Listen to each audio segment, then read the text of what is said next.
For many years, we at News 6, we really pioneered and pushed hard for a texting and driving law that took place in Florida. Well, you were really leading the charge on that. I did. I was kind of thrown into it because I was at a stoplight and a texting driver just bashed my head in, destroyed my car. It was a whole crazy situation. I remember it vividly. You remember it well. And so I was in the hospital, shirtless with blood everywhere, and it was a crazy time, and it really freaked us out as a family. And so we realized that a part of the problem, part of the reason you see people texting and driving all the time is because Florida's laws were toothless.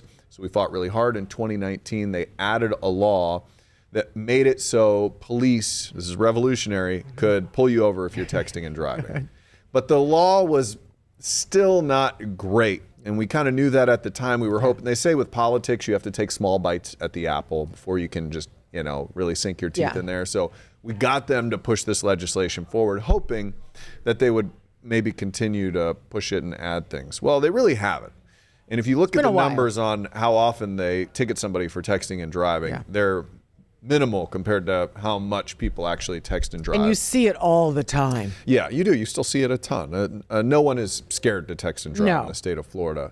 So there's this guy I met along the way who helped push this even much more than I did. His name was Demetrius Branca, and he had a son named Anthony Branca who died. He was on a scooter driving around in Tallahassee, and a texting driver just ran him right over, killed him one day. And it just, as a dad, it just crushed his soul.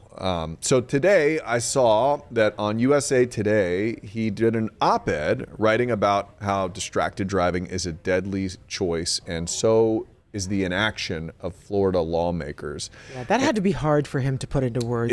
But all he does is talk about it. He goes around, last year he went around to just about every county council and chamber of commerce who would listen to him anybody speak, who would listen, and spoke to them. It's a very compelling story. And anyway, so he wrote this big op-ed, tons of good numbers. 30 states have already gone hands-free. So there is a hands-free bill in the Florida legislature right now.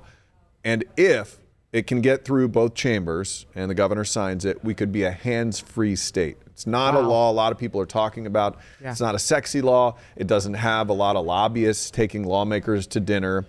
And so it takes things like this. So he wrote this op-ed to try to get a little attention on the matter. And hopefully, with a little luck, he'll be able to. It is a really important story, Matt. And sadly for this dad, he lost a loved one. He lost someone that he really cared about and really, is doing the only thing he knows how to do now is to be a voice for him. And what happened to you was so close to being almost the same thing. And I'm not exaggerating because, your family could be going around from place to place talking about what their dad was like. And every time I think about that, I get misty because I know your family, I know your kids, I know your wife, I know your mom, I know your dad, I know your whole family. You do know my whole family. That's my car from the time it happened. And you look at something like that and you see how terrible that crash was. You had a concussion, I remember. You were out of work for a while. Yeah.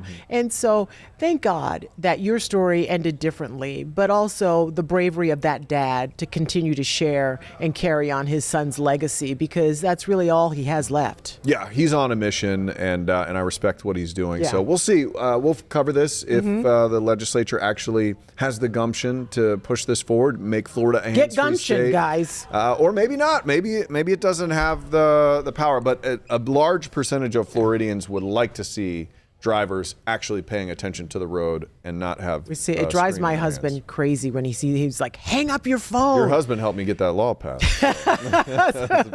We both feel that same way. Tallahassee for a little bit.